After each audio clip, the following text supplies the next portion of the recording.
नमस्कार दोस्तों। दिल्ली विधानसभा चुनाव के नतीजे आ चुके हैं और भारतीय जनता पार्टी का 27 साल का सूखा खत्म हो चुका है। अब मुख्यमंत्री कौन होगा इस पर मंथन चालू हो चुका है। हालांकि अगर बात करें आम आदमी पार्टी की तो उनका किला पूरी तरह से ढह चुका है। चाहे उनके बड़े से बड़े दिग्गज नेता अरविंद केजरीवाल हो, जो नई दिल्ली विधानसभा से चुनाव हार गए हैं। परवेश वर्मा, जो कि साहिब सिंह वर्मा के बेटे हैं, उन्होंने अरविंद केजरीवाल को हरा दिया। साथ ही एक अहम योगदान संदीप दीक्षित का भी उनकी हार में कह सकते हैं। उनके एक और बड़े नेता मनीष सिसोदिया पटपड़गंज से जीतते आ रहे थे, लेकिन इस बार सीट बदली थी, लेकिन फिर भी जीत हासिल करने में कामयाब नहीं हो पाए। मनीष सिसोदिया चुनाव हार गए। साथ ही सोमनाथ भारती चुनाव हार गए। सौरभ भारद्वाज, जो उनकी पार्टी के बड़े नेता थे, मंत्री थे, वो भी चुनाव में हार चुके हैं। हालांकि आतिशी, जो कि फिलहाल सीएम थी, वो चुनाव जीतने में कामयाब रही। उन्होंने रमेश बिधूड़ी को हराया, जो भाजपा के सीएम के दावेदारों में से एक थे। आतिशी की कुछ वीडियो कल से वायरल हो रही हैं। वो जीत के बाद रोड शो कर रही हैं, धन्यवाद देते हुए जनता को, जिसके बाद मीडिया में खबरें आ रही हैं कि आपकी पार्टी इतना बुरी तरह से चुनाव हार चुकी है और आप रोड शो कर रही हैं, आप इतनी खुश दिखाई दे रही हैं। तो ये संकेत अरविंद केजरीवाल की मुसीबत और भी बढ़ाने वाले हैं। अब बात करते हैं कि दिल्ली का नया मुख्यमंत्री कौन होगा। तो तमाम तरह के कयास लगाए जा रहे हैं, तमाम तरह के नाम निकल कर के सामने आ रहे हैं। उन्हीं नामों की चर्चा हम इस वीडियो में करने वाले हैं। सीएम की कुर्सी के सबसे मजबूत उम्मीदवार बताए जाते हैं परवेश वर्मा। अरविंद केजरीवाल को चुनाव में हराया है और नई दिल्ली से हराया है। दिल्ली का पिछले लगभग 25 साल का इतिहास है कि जो भी नई दिल्ली से विधानसभा जीतता है, वही मुख्यमंत्री की कुर्सी भी संभालता है। तो क्या परवेश वर्मा भी इस परंपरा को आगे बढ़ा पाएंगे? ये तो देखने वाली बात होगी। चुनाव जीतने के बाद परवेश वर्मा गृह मंत्री अमित शाह से मिलने पहुंच गए थे कल ही।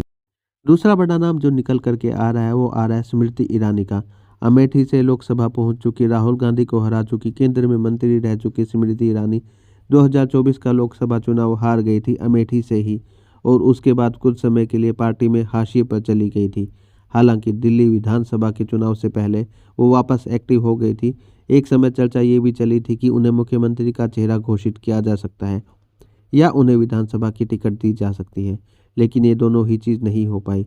चुनाव जीतने के बाद अब वापस से चर्चा शुरू हो गई है कि स्मृति ईरानी को सीएम बनाया जा सकता है। महिला नेता है, मजबूत नेता है, और दिल्ली में एक महिला नेता को स्थापित किया जा सकता है मुख्यमंत्री की कुर्सी पर।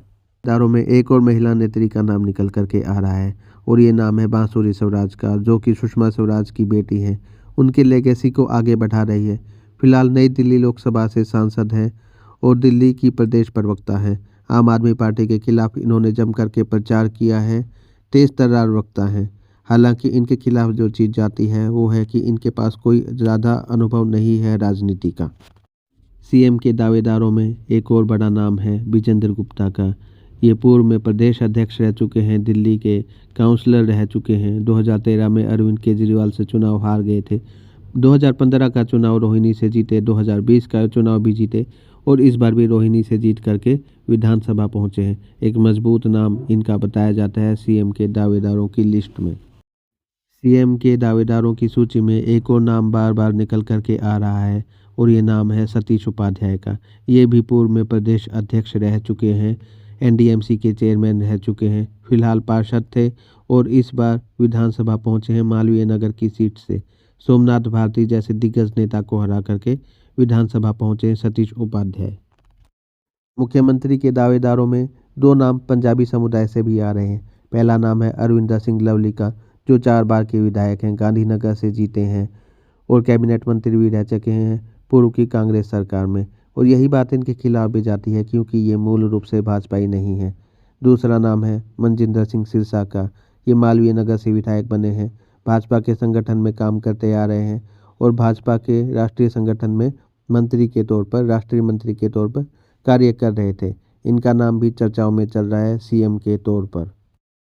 एक और बड़ा नाम है मनोज तिवारी का, जो कि 3 बार के लोकसभा सांसद हैं। नॉर्थ ईस्ट सीट से 3 बार चुनाव जीत चुके हैं, नरेंद्र मोदी के करीबी बताए जाते हैं, पूर्व में प्रदेश अध्यक्ष रह चुके हैं, पूर्वांचल से आते हैं, और पूर्वांचली वोटों को एकजुट करने में इन्होंने अहम योगदान निभाया है।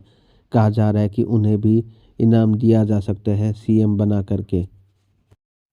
अब दो ऐसे नामों की भी बात करते हैं जो विधानसभा में नहीं पहुंचे हैं, अन्यथा उनका भी नाम मुख्यमंत्री की दौड़ में जरूर रहता।